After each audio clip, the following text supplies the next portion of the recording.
ॐ सहनाववतु सहनौ भुनक्तु सह वीर्यं करवावहै तेजस्विनावधीतमस्तु मा विद्विषावहै। ॐ शान्ति शान्ति शान्तिः। ॐ सदाशिवसमारम्भां शङ्कराचार्यमध्यमाम् अस्मदाचार्यपर्यन्तां वन्दे गुरुपरम्पराम्। ॐ समस्तजनकल्याणे निरतं करुणामयं नमामि चिन्मयं देवं सद्गुरुं ब्रह्मविद्वरम्। ॐ भद्रं कर्णेभिः शृणुयाम देवाः भद्रं पश्येमाक्षभिर्यजत्राः स्थिरैरङ्गैः स्तुष्टुवागुंसस्तनूभिः व्यशेम देवहितं यदायुः। स्वस्ति न इन्द्रो वृद्धश्रवाः स्वस्ति नः पूषा विश्ववेदाः स्वस्ति नस्तार्क्ष्यो अरिष्टनेमिः स्वस्ति no बृहस्पतिर्दधातु। Om Shanti Shanti Shanti.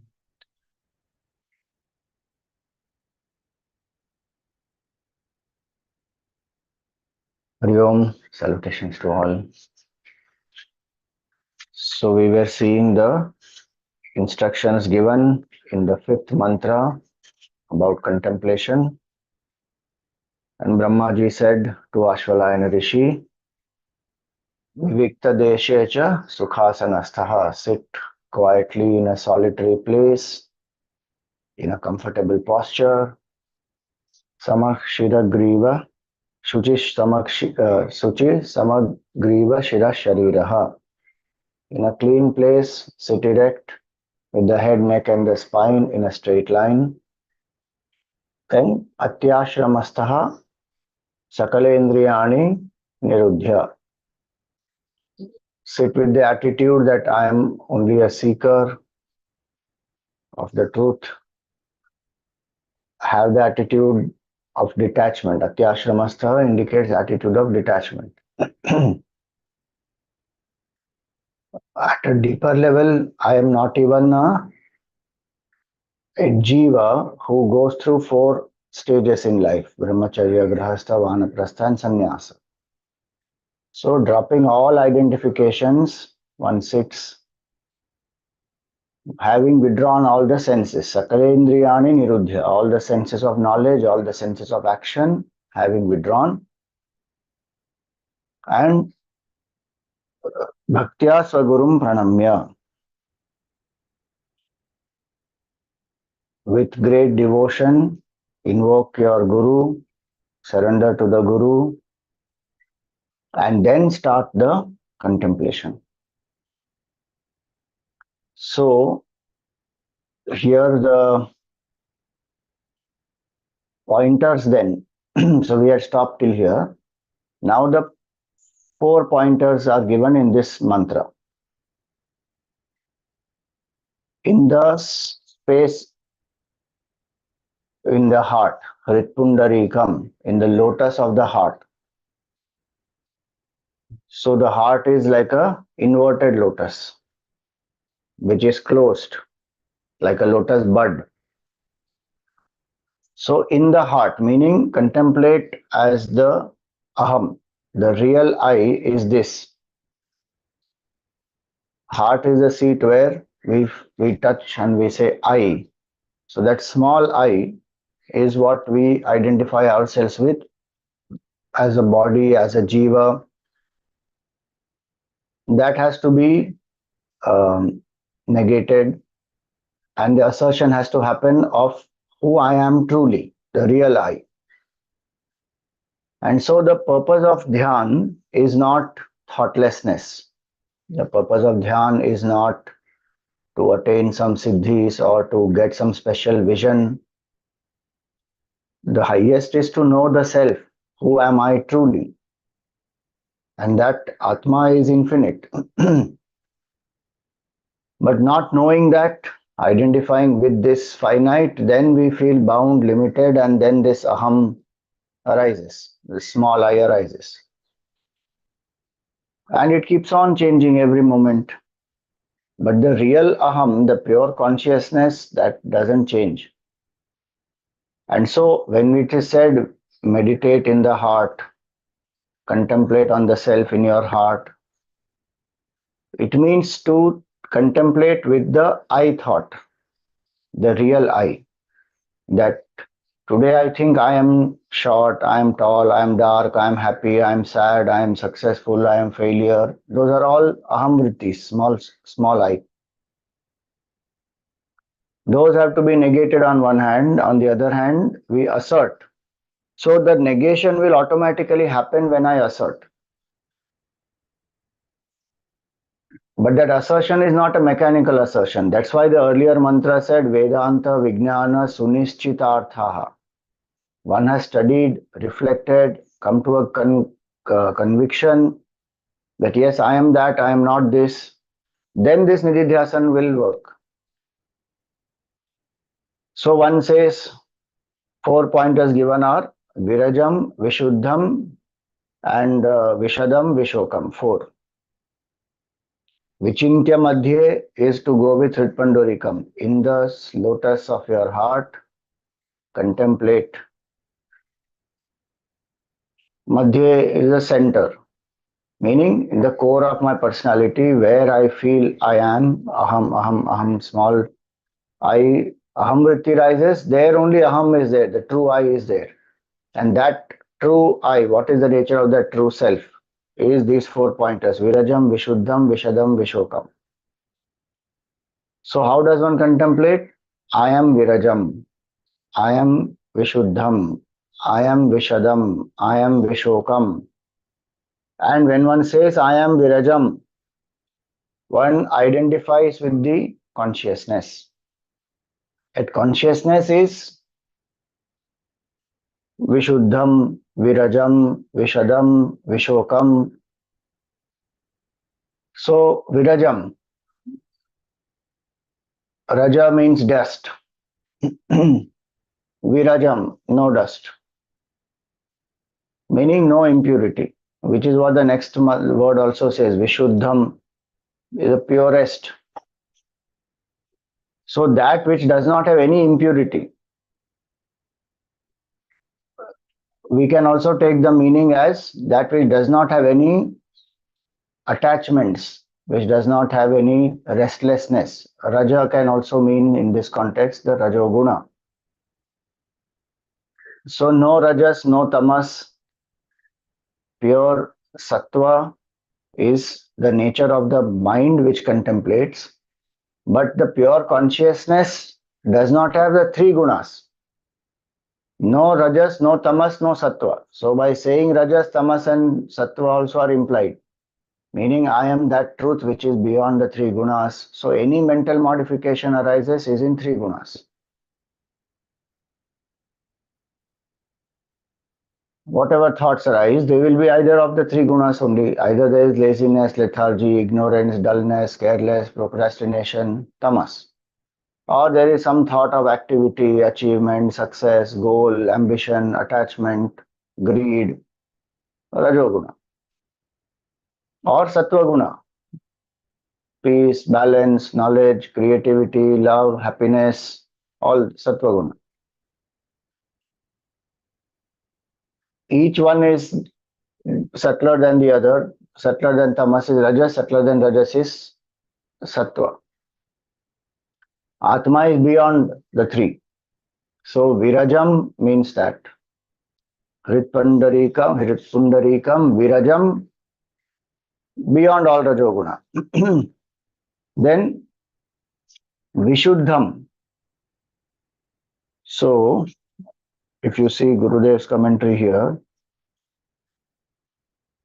Gurudev gives this nice analogy of the water. So what is impurity? He says when a substance has something which is not that substance and anything else added to it, it becomes the impurity. Like the water. Pure, so water alone, if it is there, H2O, hydrogen, oxygen, that's it, that is water. If one spoon of sand is added, mud is added, Now that is not water, it has come from outside, impurity. And that way you add a spoon of sugar and mix it, and then one doesn't think it is impure because it is drinkable. Mud water not drinkable. But the idea is from the standpoint of definition of purity there, anything which is not a part of that substance is added from outside. So it will affect that substance. Now that substance is mixed, it's a mixture now. It's not pure by itself. So it's water and sugar. So it's a sugar, water. So what is the point here? We identify ourselves with this mixture, Sanghata it is called. It's a compilation. His body is compilation of all this, They used to say calcium, carbon, phosphorus. So it is made up of 5 elements, Sanghata of 5 elements. If you say 7 dhatus, Twadmangsa, Twang, Mamsa, Meda, uh, Asthi, Majja, Snayu, all that. The skin and the bones and the flesh and the blood and all that, this 7 dhatus which make up this body. Now each of them have their own impurities. All these 7 come together. So body, if you see, is in the scriptures, it is called as a bundle of dirt and filth. And one rejects it, malabhandavat. It is a abode of dirt. See, human body that way, if we see factually what it is that only. What comes out of the body is nothing great. All impurities only come out. So what should be inside? Yet it is the most sophisticated equipment and best equipment required to do sadhana and realize the truth. Here, when we are dropping identification, then we say that compared to that consciousness is the purest. There's nothing else in it. It is infinite. There is water and there is mud or sugar. So there are 3 things, right? Then that mud or sugar can be added into the water or both can be added. So consciousness is infinite. There is no two. So what else will get inside it? Nothing. It is the purest. Meaning I am that which is purest. See, all these thoughts which we otherwise have, this I am impure, I am a sinner, I am unhappy, I am this, I am that, all those will get substituted when I have this clarity that I am not the jiva at all. I am infinite consciousness, I was, I am, and ever will be pure. Nothing will ever make me impure. Again, all this is to be understood in the right way. That's why the study of Vedanta and the sadhanas for purification of the mind has to be done. Otherwise, one will say, oh, I am not a sinner, then I can do any sins and I will be unaffected by it. That is all misinterpretation of Vedanta. It is not that one can do any kind of negative karma and get away with it. Law of karma will function for anybody as long as I am not out of this false identification completely. And even those who are out of the false identification, prarabdha karma still applies to them. Whatever has been done, the effects of that, it has to be faced. The karma phala has to be faced of what is ready to fructify. So one can't get away. So one can't use this as a escape or an excuse to do anything wrong. So when one says, I am Vishuddham, I am the purest, again, it is not at the mind level. It is not to say that I am pure and you are impure. I, as a seeker, have done so much sadhana. I have attained a level of purity. You have not attained. It is not that jiva level at all. It is the level of infinite consciousness where there is nothing else. There is only one truth. So I am that infinite consciousness which is the purest. The impurities of the body don't belong to me. Impurities of the mind, kama, krodha, lobha, moha, mada, matsarya, don't belong to me. Impurities of the intellect, any raga, dvesha, any identification in terms of particular philosophy, certain values, and certain compromise in the values, etc. They don't belong to me. Even the thought process that I am a seeker, I am meditator, that also is limited thought only. Consciousness is the purest illuminator of all these, doesn't get affected. So I am that. So any thought that arises which describes me in a certain way, one rejects. I am not this. Who am I? The observer. So virajam meaning beyond the three gunas. So thoughts come and they go, they will be of the nature of three gunas. I am the observer. I am the gunatita, truth. So virajam, vishuddham, vishadam, clearest. Clearest meaning that which is self-illumining. Swayambhu, one when we say self-existent, it is called, and reveals itself because it is already. It doesn't need anything else to reveal it. Like if we come in a dark room, then we need to put on the light. Then the objects are revealed to us. So a source of light is required. But for the sun, one doesn't need to see a torch saying, okay, in the night, how will I see the sun? So I need a torch and I'll put up and then, oh, there, sun is there. Sun is self-luminous. In its light, everything else is seen. Same way, I am that. So I am that pure consciousness which is Vishuddham. In the light of consciousness, all experiences come and go. I am not the experience, I am the consciousness. When experiences are not there, I am there. When experiences are there, also I am there. Experiences don't define me. Thoughts don't define me. A thought of anger comes, I am the illuminer of that. I am not angry. Thought of love comes, I am the illuminer of that. I am not that entity who is feeling the love or who is expressing that love or who is receiving that love. So one detaches on one hand and one abides as the consciousness. Consciousness is independent. It doesn't require any other source to know. Everything else requires consciousness.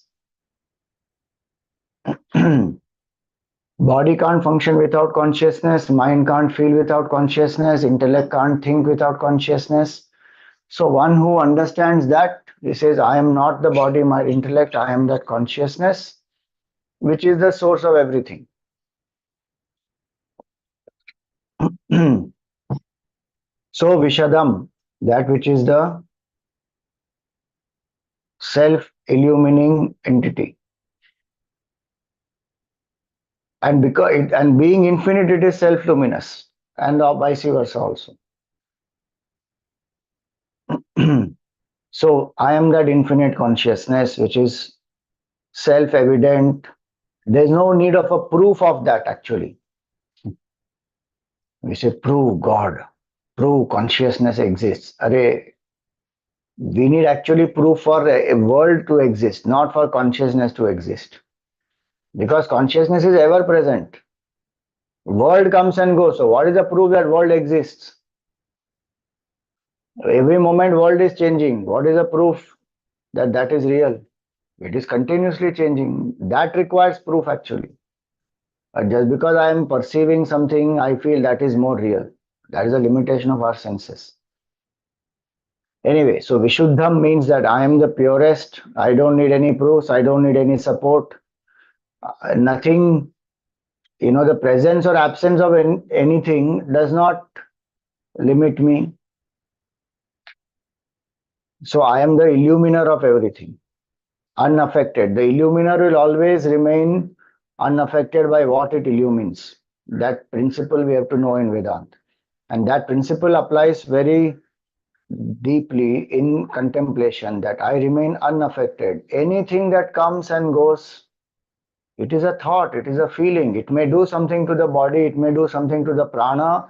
Mind may get agitated or excited, whatever it is, it's a reaction in this BMI. I am the observer. So one doesn't feed those thoughts.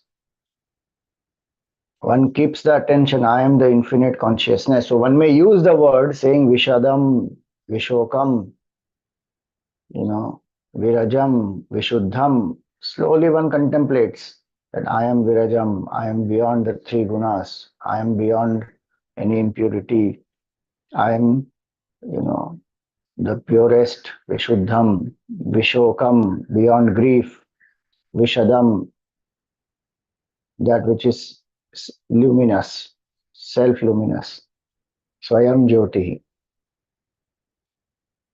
To keep the focus of the mind on the consciousness. But after some time, the word will stop. One abides as the self. If any thought rises, one watches, I am the observer, this comes, it goes. It came, I saw, it went. Again it came, I saw, it went. After some time, the thought will not rise also. Bas, that is the self. No words, none, nothing. One remains as the Atma. So, that's the purpose. This is how contemplation is done. That I am that self-luminous entity. I am, bas. And there is no other proof required. Because it is self-luminous, it is Swayam Jyoti. This is the concept when we have so many Swayambhus across the country. Somewhere Ganeshji appears as Swayambhu, somewhere Shivlinga appears as Swayambhu, somewhere Devi appears, different places, Hanumanji. And sometimes you will just see it is a rock, just a rock. Maybe some vague outline is there, but the bhav will be that this is Bhagwan. In somebody's dream it would have come, or somebody while digging something found so many possibilities. Then one starts worshipping Swayambhu. Swayambhu literally means that which is self-evident, self-luminous, doesn't need anything else and has manifested on its own. And so I am that consciousness which is illumining everything else and remains unaffected. No matter what comes, what goes, doesn't get affected at all. How many shows of movies keep on getting projected on the screen? Nothing happens to the screen. Nobody is sitting and watching the screen after one show is over. Why? Oh, because there was a very terrible war in the movie and the whole screen has become red. It remains unaffected. Sakshi also means that. So if I say I am the Sakshi, I am the observer, everything else is observed, I stay as the observer. Sakshat ikshate, one who sees directly, sadhanam vina, without any equipment, and who remains uninvolved, unaffected. That is Sakshi. So Atma is the Sakshi, everything else is the seen.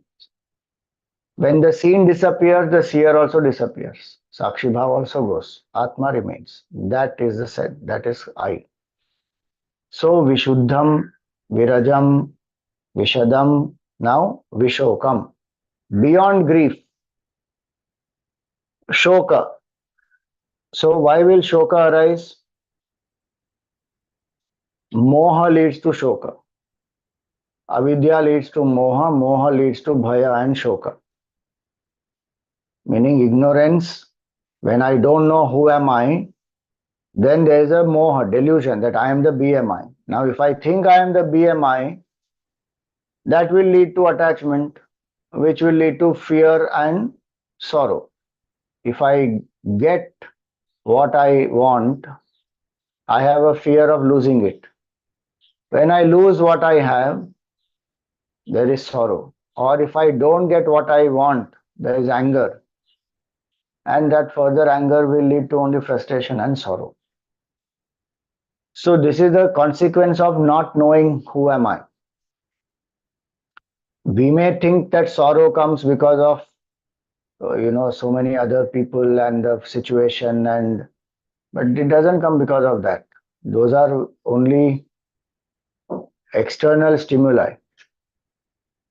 Sorrow comes because of my ignorance and my delusion and attachment. There is no other cause of sorrow. Whatever be the situation outside, I need not have grief. Gurudev's heart was functioning 16% in the last few years. For anybody else, that will be a cause of sorrow. And people would even sometimes think like that, what is the use of being spiritual? He was so selfless, so dedicated, took the name of Bhagwan, meditated, served the society, did so much. And look at his condition. His heart is working only 16%. I don't think that God exists. I think it is very unfair. How can such a noble soul suffer like this? All that is stupid projection of our mind. Mahatma is not bothered only about that. Why? Because it's up to us. Some prarabdha of the body, some karma, it is getting exhausted. 16%, 80%, 40%, how does it matter? What is available, do the best with it and drop it. At one point, it's going to drop. Mahatma is not bothered at all. What will be a cause of grief and sorrow and all kind of dejection and despondency to others? The Mahatma says it doesn't matter. My happiness doesn't depend on it because I am of the nature of happiness. Vishuddham Vishokam, no grief at all.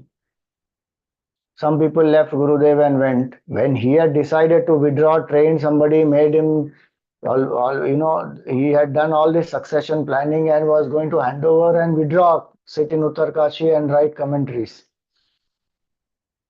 That person departed. With that person, he took so many people from the organization and went. Not one moment of sorrow. Saying that, what is this? I trained this person and so much of investment I did in that person in terms of time, love, energy, resources, everything. Made this person capable and now this person left. He continued to do his work because he was motivated by a higher ideal. Sanatana Dharma has to be revived, Vedanta has to reach the masses, country has to be uplifted, so many things that. So if somebody is there, good. If somebody is not there, good. One keeps doing the seva of Bhagavan. So no cause of sorrow. Why? Because the anchoring is in this absolute truth. This gives the greatest strength. Vedantic knowledge gives the greatest strength. If I am student of Vedanta and I am still having grief, that means I have deep identification, attachment, because sorrow comes only through attachment. Avidya leads to moha, leads to this raga, asakti, that leads to bhaya and shoka. So somewhere I'm attached. Many instances, if you see, there is a cause of, so disease is there, diabetes is there, leg mein there is no sensation, heart is working 16%, there is enough cause of sorrow at the body level to complain. You and I get little headache and we start complaining. No, today I can't attend satsang. Why? I have a headache. And with 16% of heart and diabetes and no feeling in the legs, and he's still walking around and giving 3 talks a day, when the doctor has told him 20 minutes. In the whole day, he can speak only 20 minutes. No sorrow at all. Always laughing, smiling, making others happy. That's the practical application of Vedanta, you see. It's not only in meditation saying, I am Vishokam, I am pure consciousness, beyond grief, beyond sorrow. No doubt one does that in Nididhyasan, but the Vyavahara you will see full of detachment. No attachment to anything. No person, no money, no position, power, nothing. Not even attached to the goal. Worked so hard to revive Sanatana Dharma went through many ups and downs in that process, but no attachment to the goal. If you see, if you listen to Gurudev's talk in the Suvarna Tulabharam, so he says, I am very happy that the Sanatana Dharma is reviving. I may not be there to see its full glory, but I am glad that I contributed to it. And there's a sense of satisfaction that he has, which shows that how selflessly he worked, that he won't even see the results of that. And it's a fact. One of the best examples of that is the Ram Mandir. How much he worked for Ram Mandir, inspired the people to fight for it and supported them when that structure was demolished, Babri Masjid was demolished. Threats were given, attacks could have happened on the ashram, but fearless he was. He didn't, because no attachment. So where there is vairagya, vairagyameva bhayam. And after so many years of struggle, almost 500 years of struggle, we are seeing the result of that. What is our contribution to that movement and what is Gurudev's contribution? You think about that. So many people have sacrificed so much. They couldn't see, but they fought for that. Selfless. So where there is detachment, there is happiness. There is no sorrow. There is selflessness. I am that consciousness which is detached. It doesn't mean one becomes dull, boring. Why? I am only consciousness. No happiness, no sorrow, no excitement. If we study Vedant, one deep level of detachment comes where life becomes a sport. One revels in doing whatever one is doing, one enjoys it. It's a sport. Because it's mithya anyway. I am Atma, bas. Atha para brahmatmana sthiyatam, Shankaracharya said, I am the infinite consciousness. My nature is Ananda. That will manifest at all levels. Of course, mind has to be purified for that. If the mind is not purified, then that mind will be shokam. Exact opposite will happen. One may study Vedant, but and one will say in Nididhyasan that I am Virajam, Vishokam, Vishuddham, Vishadam. But exactly opposite will be the behavior. What? Full of this, Rajas. I am Rajoguni. And Shoka, grief, and impurities, Ashuddhi. All that will be there. So complete contradiction will happen. But if one has done earlier what we saw, no, Shraddha, Bhakti, Dhyana, and studied Vedant, got the conviction, purified the mind, did the Ishtadevata Upasana, Karma Yoga Sadhana, all that if one has done, Vishuddham, Virajam, Vishokam, Vishadam, one will experience that in the quiet moments, withdraw, stay as the Atma, and while living in the world, no attachment to anything. Maximum energy one gets from there. Because there is no attachment. Attachment drains, makes the mind complain, greedy, sorrowful, miserable, negative, very possessive. Nothing, no attachment. Energy comes from detachment, happiness from detachment, fearlessness from detachment. So that's the beautiful aspect of shokam. No shoka at all. Hritpandarikam virajam vishuddham vichintya madhye vishadam vishokam. So these four words, very beautiful words these are. One can meditate that I am that infinite consciousness, which is beyond all restlessness, beyond all impurities, beyond all grief, beyond all dependencies. I am infinite independent consciousness. So having given these 4 pointers, further the mantra number 6 also gives more pointers of the truth. These two mantras, so 4 pointers in the earlier mantra, and in this mantra there are 13 pointers in sixth mantra. So totally 17 pointers are there in these two mantras. We can use any one of them, any combination, 2, 3, 4, whatever it is, in the Nididhyasana.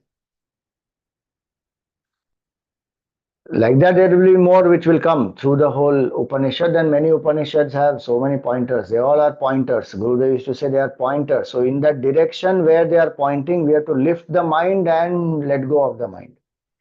What remains is the Atma. So now see the sixth mantra. अचिन्त्यमव्यक्तमनन्तरूपं शिवं प्रशान्तम् अमृतं ब्रह्मयोनिं तथादिमध्यान्तविहीनमेकं विभुं चिदानन्दमरूपमद्भुतम्. So what are the 13 pointers? Achintyam, Avyaktam, Anantarupam, Shivam, Prashantam, Amritam, Brahmayonim. आदि मध्यांत विहीनम एकम शिवम अविभुम चिदानंदम अरूपम अद्भुतम. 13 pointers. So each of these, so it's a continuation. Previous mantra gave 4 pointers, and all of them are pointers of the formless truth. We should know that this is the way of Nididhyasana. See, Upanishad comes from the subtlest to the simplest. The methodology of the Upanishad will always be that we have discussed earlier also, that how the Uttamadhikari will get to know the truth instantly. So the highest truth will be revealed right in the beginning. Then that same thing will get elaborated. For those who can't get it, whose minds are not yet ready, or who need more explanation. So the formless contemplation is what is suggested first. You sit quietly, withdraw the senses, focus your attention, worship the Guru, seek the grace of the Guru, and then contemplate. Now, if contemplation is not steady, then I need to make the mind steady. So then after this mantra, you will see the seventh one will speak about the form. Because then the mind has to be used for the form. The mind has to be trained using the form to make it single pointed. The form will have name, qualities, attributes, lila, everything. And mind gets a vast field to engage in and withdraw from everything else and develop certain single pointedness, devotion, surrender, all that. If somebody has already done those sadhanas and the mind has become quiet, now one is able to steadily contemplate. Then these pointers have to be used. The nature of that form is also this consciousness only. And when we come to that form, we will see more about it. But the point here is these are pointers of the truth, which is nameless, formless, attributeless, infinite consciousness. These pointers have to be used and steadily, in a mind which is quiet, one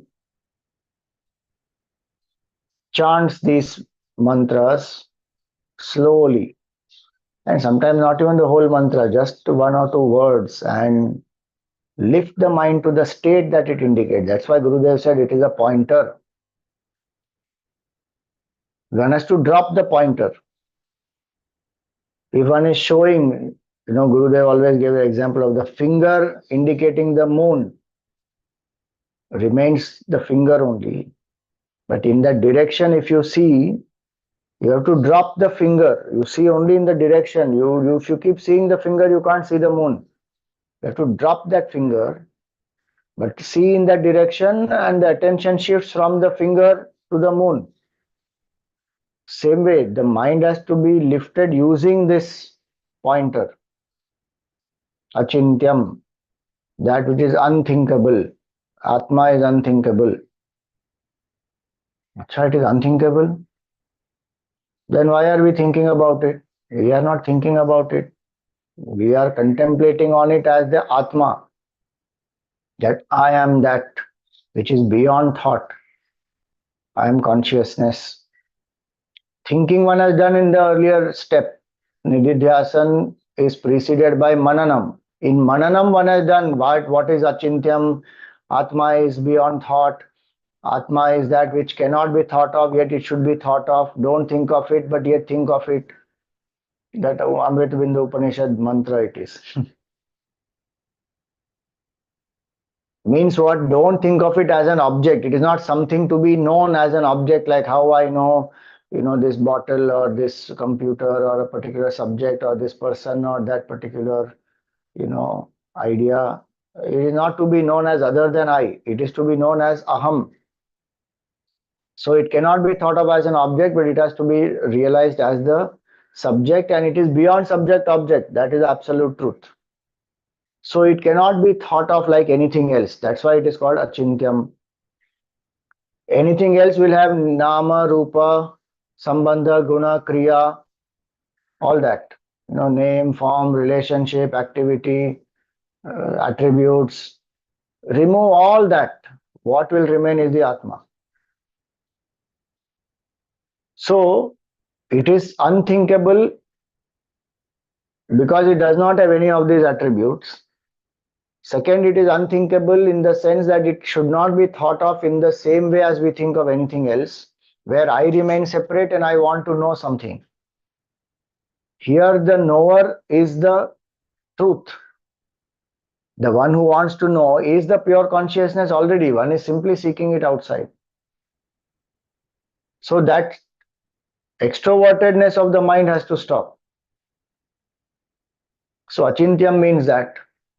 So one uses that pointer and lifts the attention and drops the mind, drops all identification, remain as the Atma. What remains is the Atma. So achintyam, the pointer means that, Gurudev used to give the definition, thought is equal to object plus consciousness. Any thought that rises is nothing but object illumined by my consciousness. So if this bottle I am seeing, then through the eyes, the mind has perceived the form, and the thought of the bottle which is rising in the mind is what?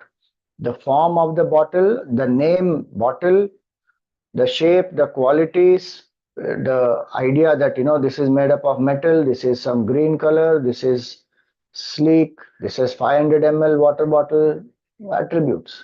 So name, form, attributes, my relation with it, all that is illumined in my mind by consciousness.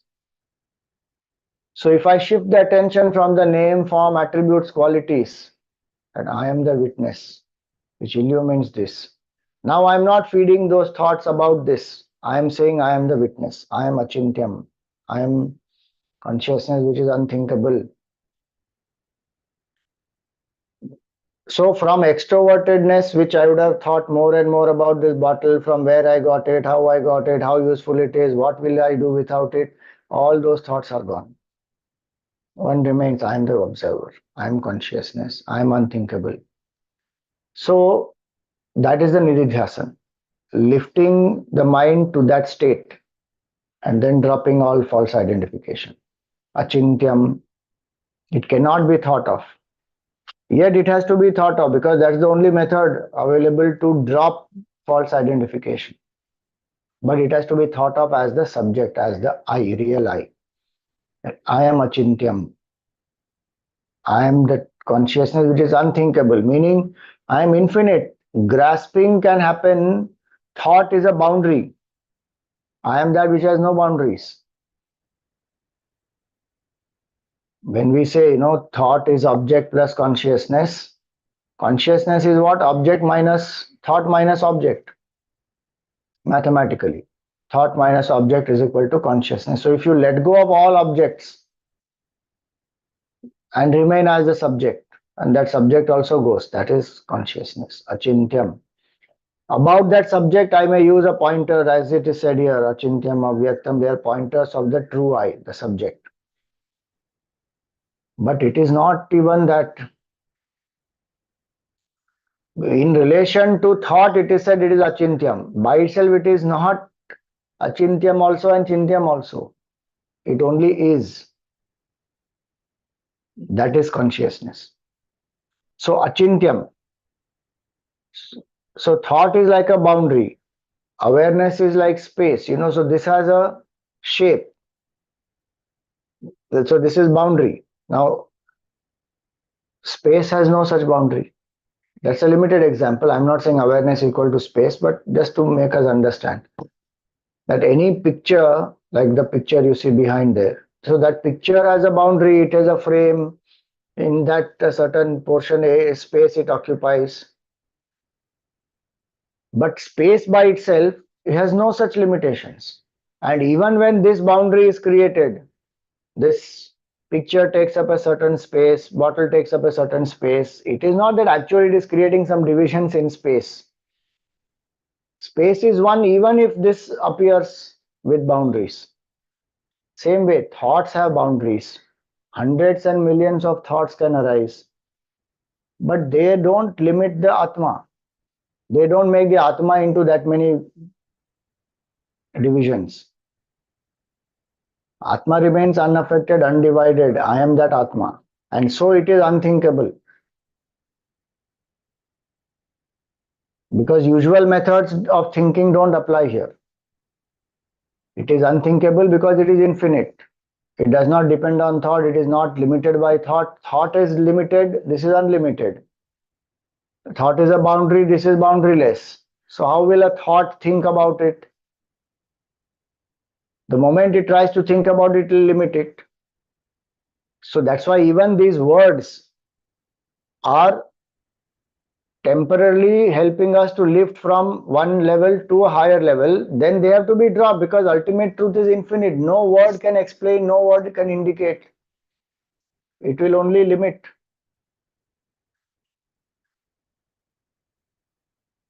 So very important that aspect is to understand that how to contemplate. I use a word, lift my attention away from the false to that which is the truth.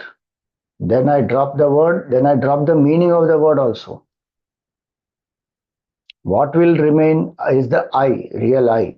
So, for example, if somebody says that, Prakash, come here, you are the speaker, I didn't see that there are some 100 people in front of you, and then you say, Prakash, come here. What will happen? Of those 100 people whose name is Prakash, that person will come forward. Why did that person come forward? Because that person understood that, okay, Prakash means I. He didn't think that somebody called Prakash is being called. Those people whose name is not Prakash, they will think like that. Oh, somebody called Prakash is called. I am not being called. So the word Prakash is rejected by Prakash. The meaning of the word Prakash is also rejected by Prakash. Prakash means light. He is not thinking somebody called light is being called. Or my name is Prakash. Prakash means light. Oh, I am light. Oh. None of those thoughts are there in the mind. The moment it is said, Prakash, come here, what does Prakash think? He rejects the word, he rejects the meaning of the word, and directly takes up the entity who is indicated by that word Prakash. That entity is I. So if he is I am being called, so he comes forward. He doesn't come forward and say that,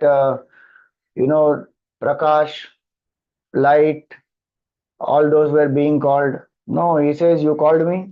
Me. He'll say, you called me. I am here. Tell me what should be done. Same thing we have to do in Nididhyasan. Use the word, lift the attention, drop the word, drop the meaning of the word, remain in that state that indicates that I am that Achintyam, I am Vishadam, I am Vishokam, I am Vishuddham. So that is Nididhyasan. But one should know when to reject it. Like how Gurudev gave the example of the pole vault. Using the pole, one pitches that pole into the hole and goes up, and then final stage one drops the pole because one has to cross over. Same way, using these words in a quiet mind. The example given for nididhyasana is if there's a bucket of water which is very still, calm, you put one pearl in that, it will sink deep into that, straight, it will go and settle down there. And you can see, oh, there's a pearl inside.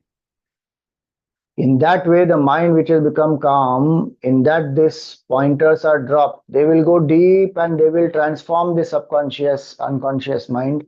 All the notions of I, small I, disappear.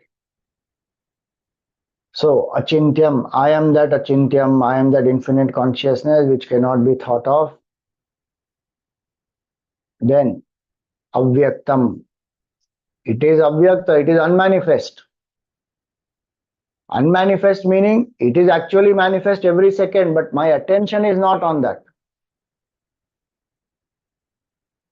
If I am hearing, tasting, smelling, touching, every sense perception is because of consciousness. Consciousness only is manifesting through all this.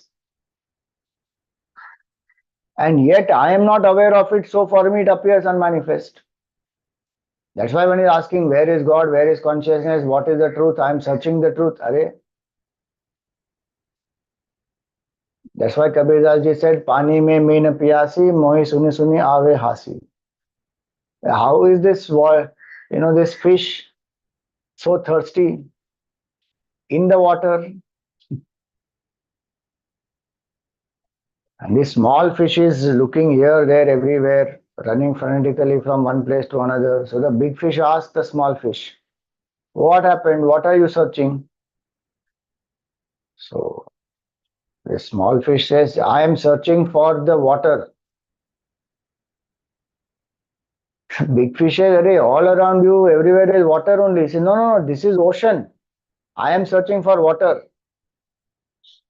Now this fish is having some concept of water in the mind and thinking this is ocean and I am searching for water. Or that ocean only is this water.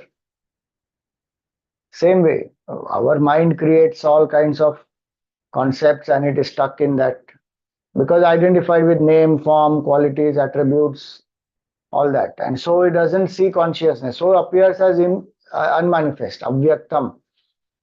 Otherwise, what is vyakta also is consciousness only, and what is avyakta is anyway consciousness.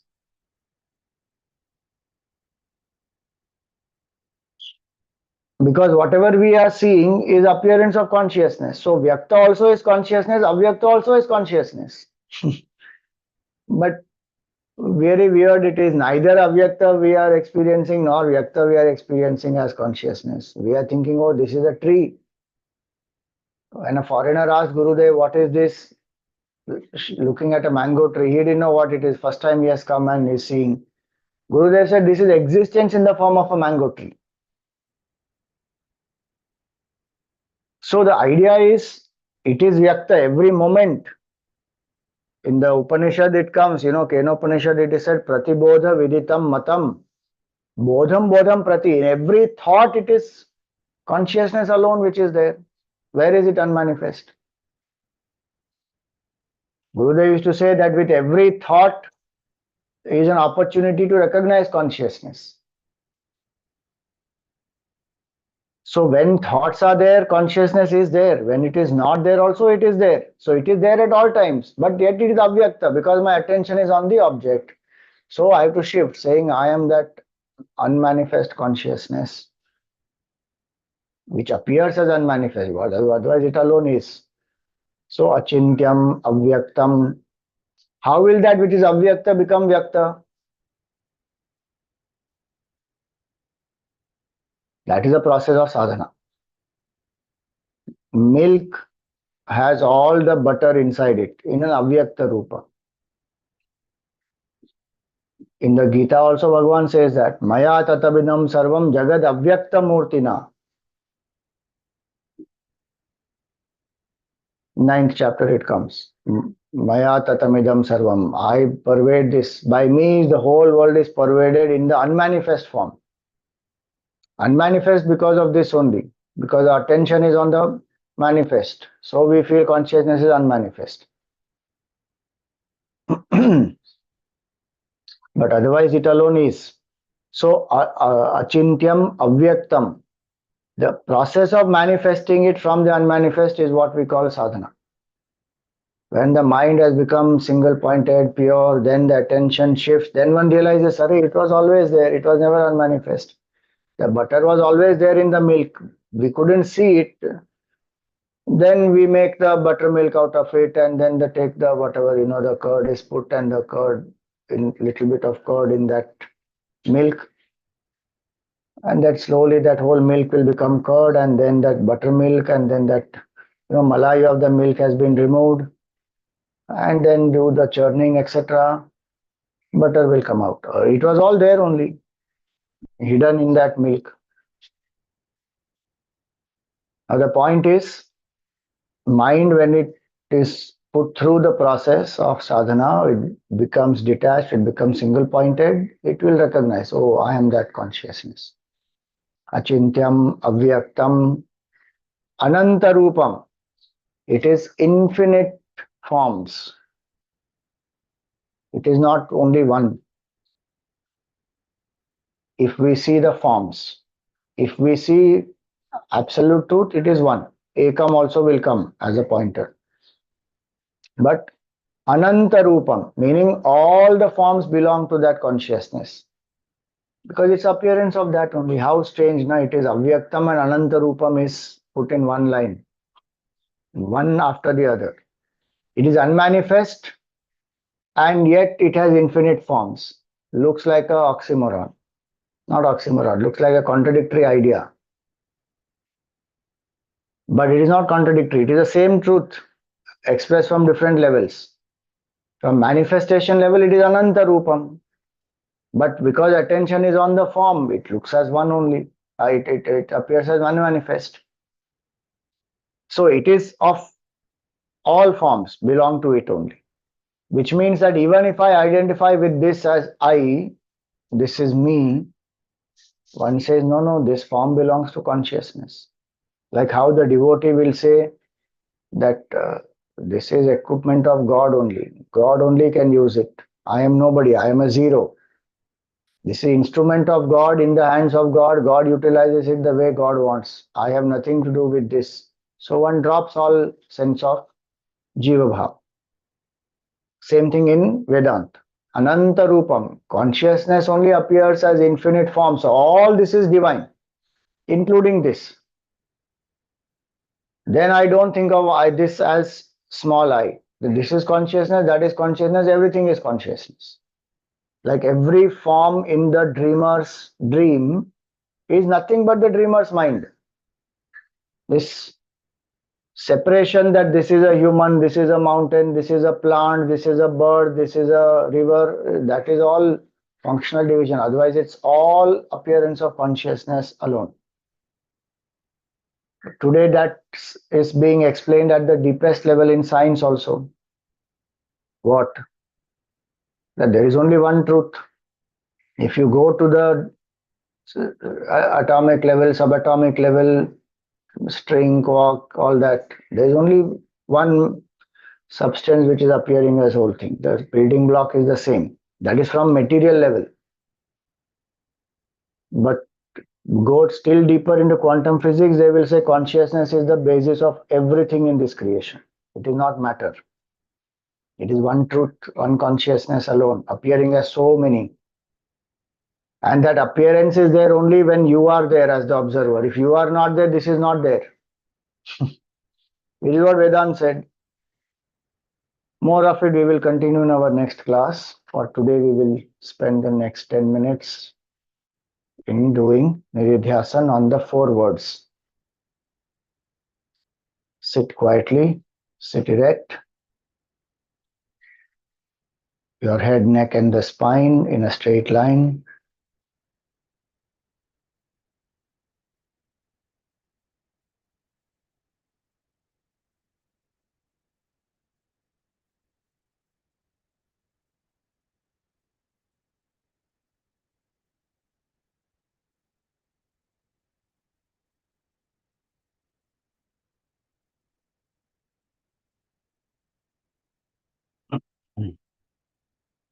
Close your eyes gently, relax your shoulders, let your posture be erect, let your hands be in your lap or on your thighs, palms facing the sky.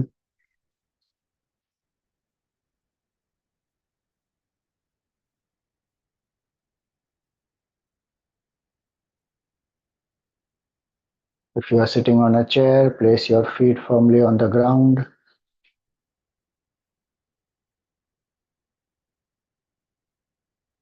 Come to a comfortable posture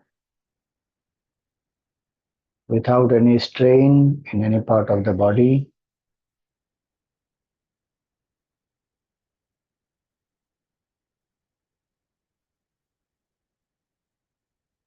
Thank Bhagwan for all the blessings in your life. Invoke gratitude.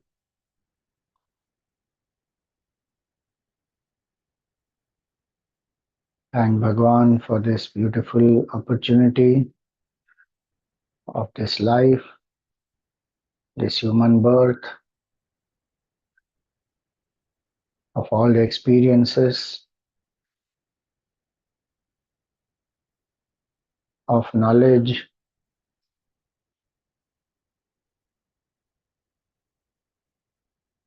Thank Bhagwan for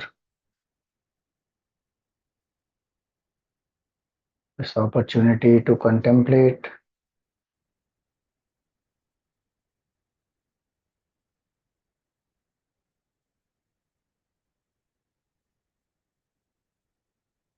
Also thank Bhagwan for any challenges that we may have,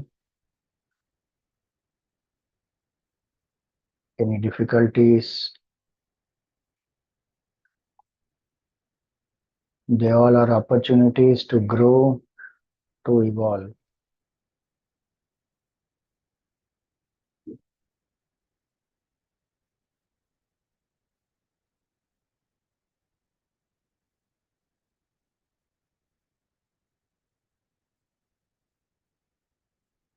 Know that Bhagwan is with us at all times.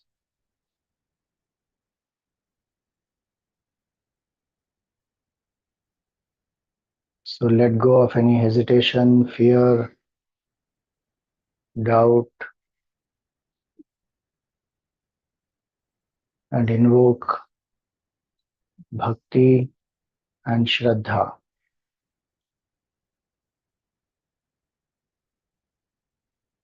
devotion and faith.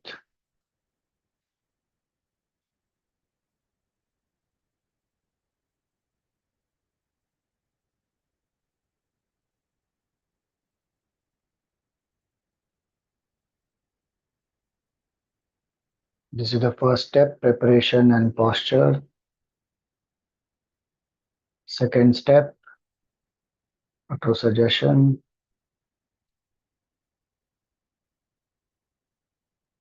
Suggest to your mind that for the next 10 minutes, I am steady and still without any movements.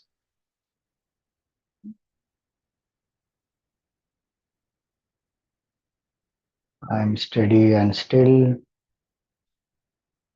without any movements. Except breathing, no other movements.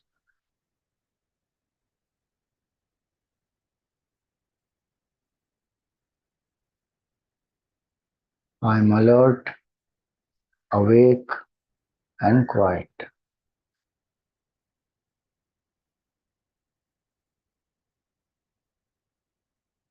I am alert, awake, and quiet.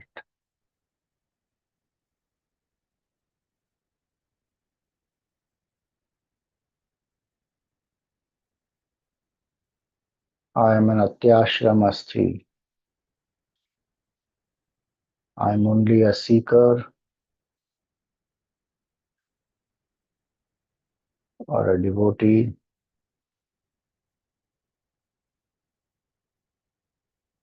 who is detached.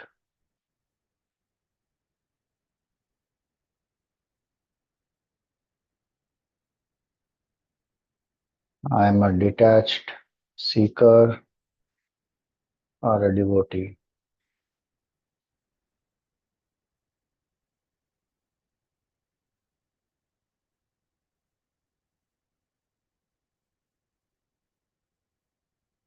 I am here to know the truth, to realize the self.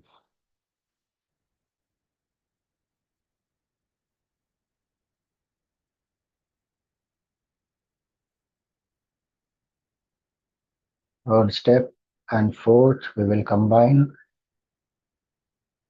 relaxation of the body and deep breathing.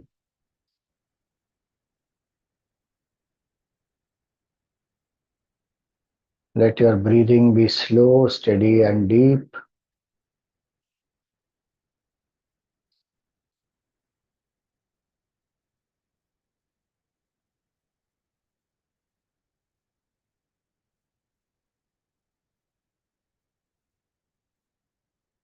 Be aware of every breath that you take.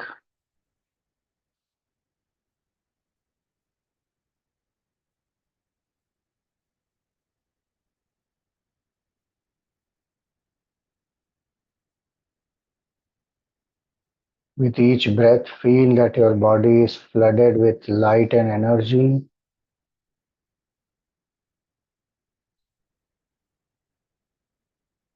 And as you exhale, let go of any stress or strain in the body or the mind.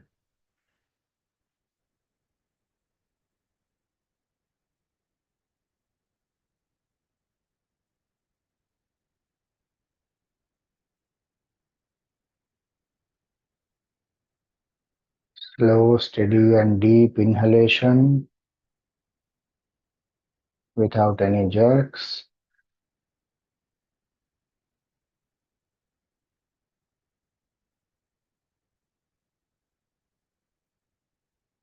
Slow, steady, and complete exhalation.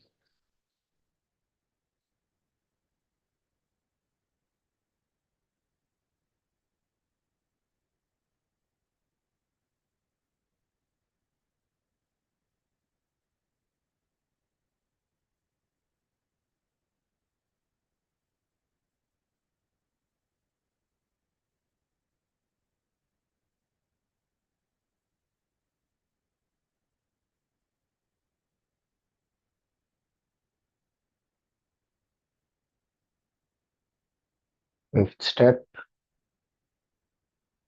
in your heart or in the space between the two eyebrows, invoke the form of your Sadguru. If you don't have a Sadguru, invoke the form of your Ishtadevata. If you don't have Ishtadevata, invoke the Supreme through the light, a circle of light.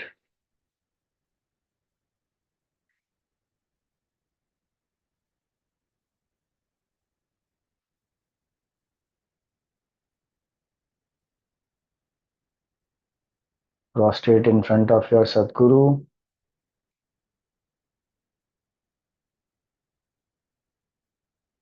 With all devotion, we invoke the grace and blessings of the Sadguru.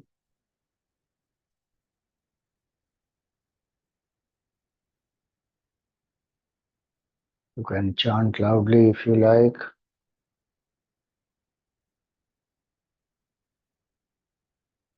Gurur Brahma, Gurur Vishnu, Gurur Devo Maheshwaraha, Guru Sakshat Parabrahma,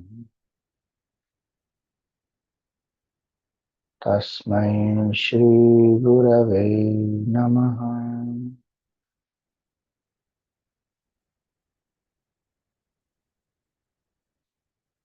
त्वमेव माता च पिता त्वमेव त्वमेव बन्धुश्च सखा त्वमेव त्वमेव विद्या द्रविणं त्वमेव त्वमेव सर्वं मम देवदेव त्वमेव सर्वं गुरुदेवदेव।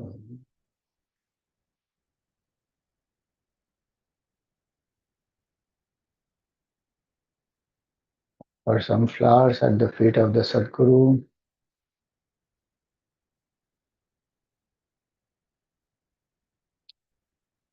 prostrate in front of the Sadguru.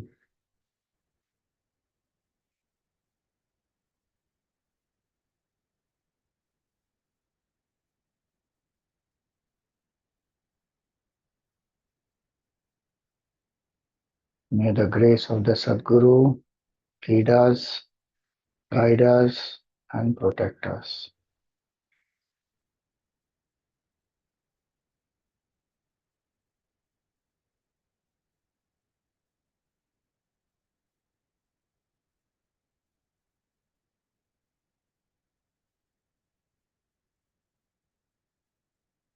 Repose the form of the Sadguru back into your heart.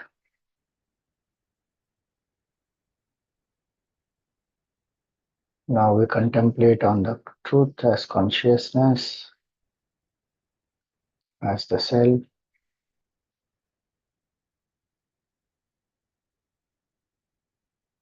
Pundarikam virajam vishuddham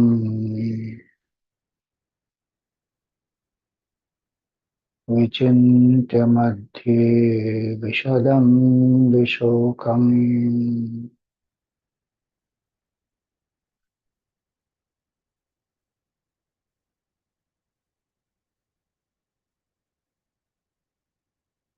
the core of my personality, in the heart,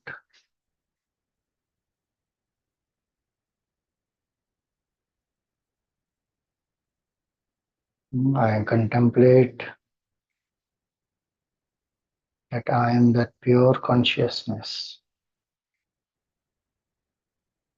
Vishuddham.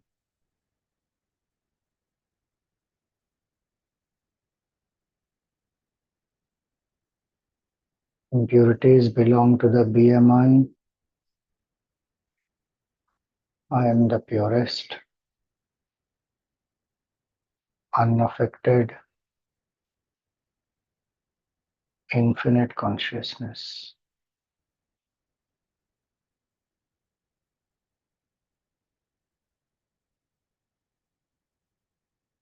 I am Virajam, without any dirt, without any attributes, beyond the three gunas.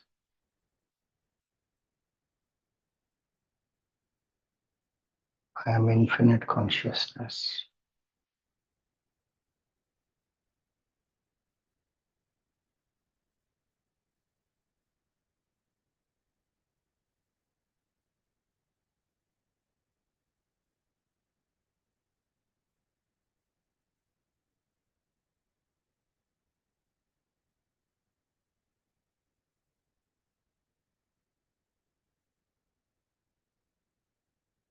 I am Vishadam,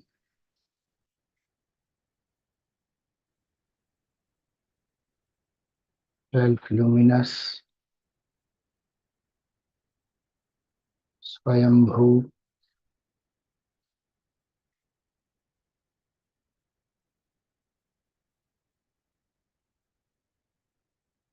thoughts come and go, but I remain always.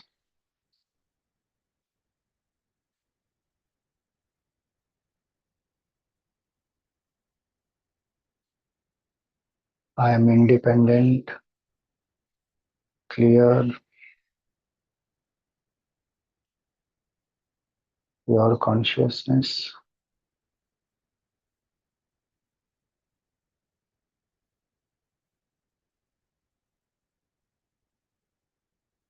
BMI and the world depends on me.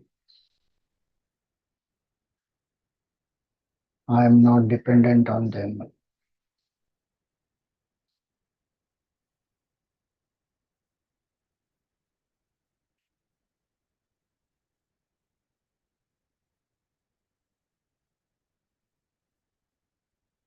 I am the illuminator of the BMI, perceptions, emotions, and thoughts.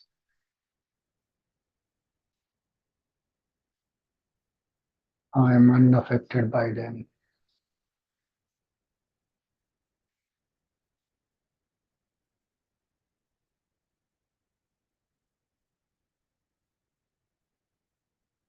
I am Vishadam, clear and bright,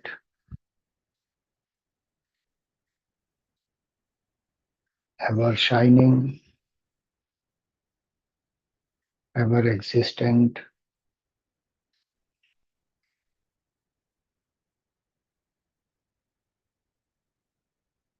Even death cannot destroy me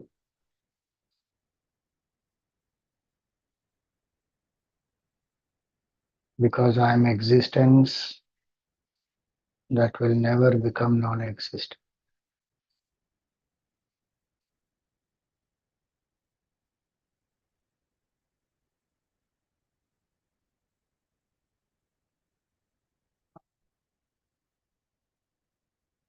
I am Vishokam, beyond grief.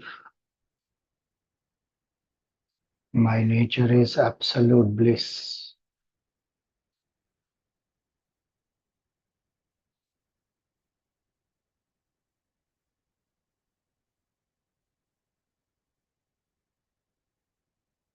Beyond the pleasure of the body, joy of the mind, happiness of the intellect. I am the independent, infinite bliss. Anand is my Swarupa.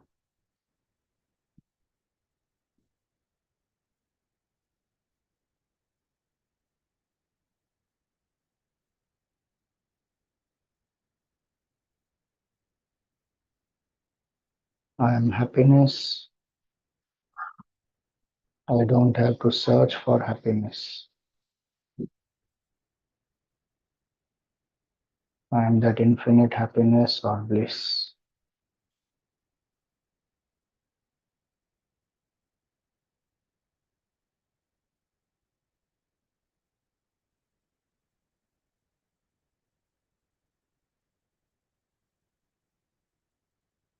Ripundarikam virajam vishuddham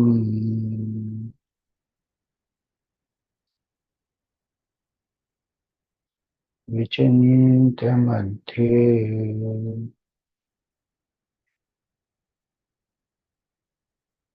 vishadam vishokam.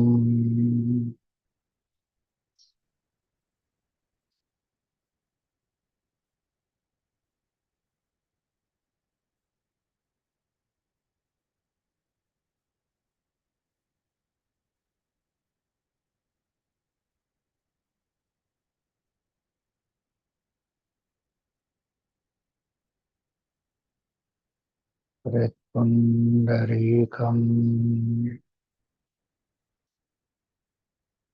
virajam vishuddham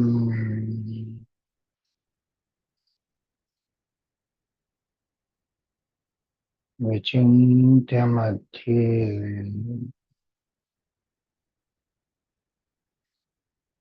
विशदं विशोकम्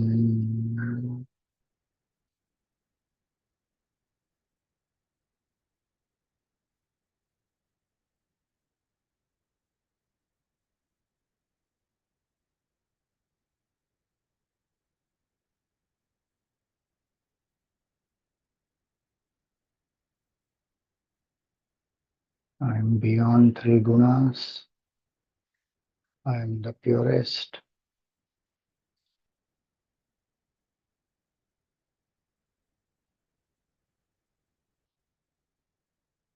I am self-luminous. I am infinite bliss.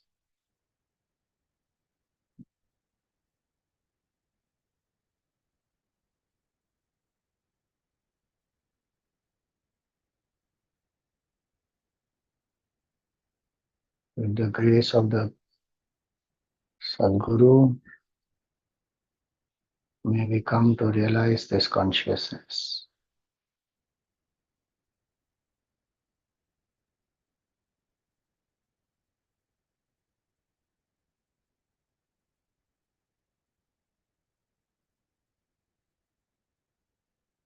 Be aware of your breath.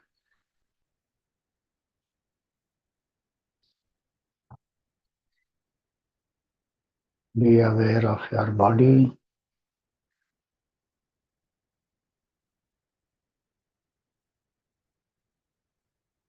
Be aware of the happenings around you.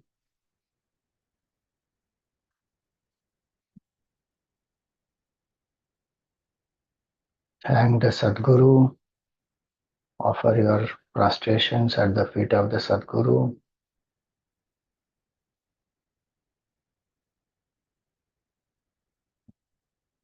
Feel that the hand of the Sadguru is on your head.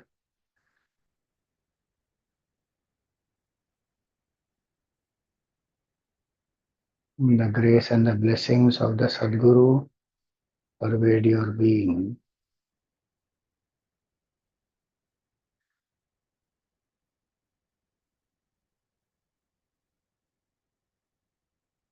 We pray for the well-being of everyone.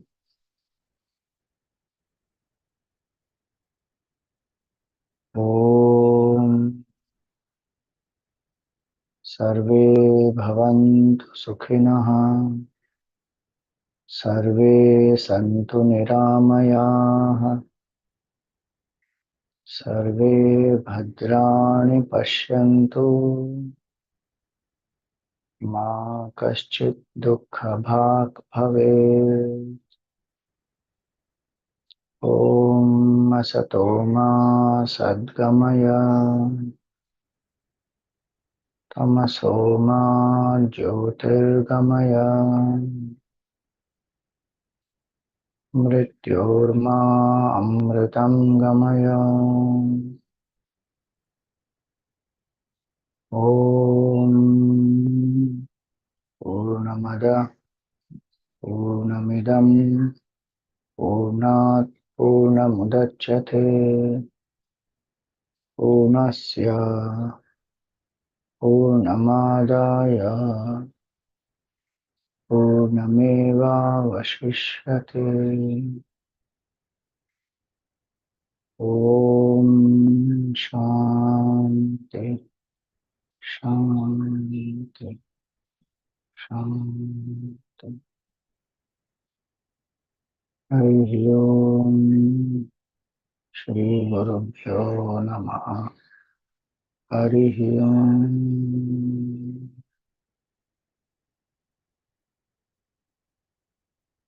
Rub your palms, place them on the face, and gently open your eyes.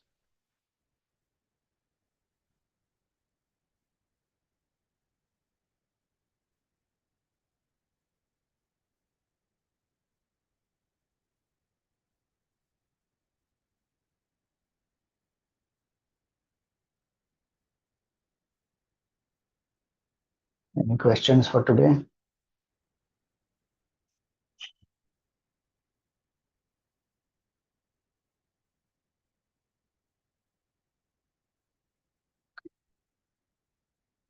Om Shanti Shanti Shanti. Thank you, everyone.